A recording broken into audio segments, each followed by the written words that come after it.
জান্নাত যদি পেতে চাও, আমি আল্লাহ কর্মসূচি দিলাম দুইটা। এক নাম্বার কর্মসূচি, বান্দা তোমার লাগবে পরিশুদ্ধ ঈমান।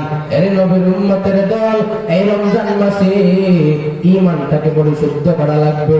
এই রমজান মাসে বান্দা তোমার জীবনকে পরিবর্তন করা লাগবে। এই রমজান মাসে জিন্দেগির গুনাহ মাফ করানো লাগবে।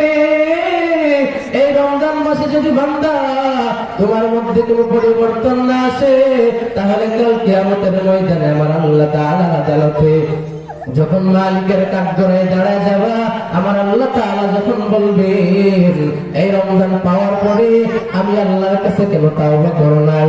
এই রমজান পাওয়ার পরে বান্দা তুমি তোমার জিন্দেগিকে কেন পরিবর্তন করো নাই? আমি আল্লাহ তো রমজানকে এত দামি বানায় দিলাম, এই রমজান মাসে তুমি তোমার জিন্দেগিকে পরিবর্তন করবা। এই রমজান মাসে বান্দা তুমি জাহান্নামের আগুন থেকে মুক্তি চাইবা। রহমাতুল লিল আলামিন বলেন, যখন রমজান চলে আসে, ওই রমজান মাসে আমার আল্লাহ তাআলা আসমানের দরওয়াজাগুলো খুলিয়ে দেয়, জান্নাতের সব দরওয়াজা খুলিয়ে দেয়, জাহান্নামের সব দরওয়াজাগুলো আমার আল্লাহ বন্ধ করিয়া দেয়।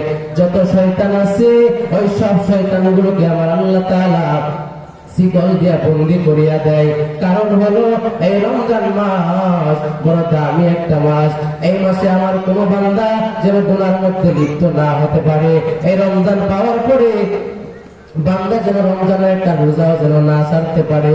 এজন্য আমার আল্লাহ তাআলা এই শয়তানগুলোকে শিকল দিয়া বন্দি করিয়া রাখে। কিন্তু তারপরেও রমজান আসার পর এমন কিছু মানুষ আছে যে মানুষগুলা শয়তানের মতো। আল্লাহ তাআলা বলেন, মিনাল জিন্নাতি ওয়ান নাস,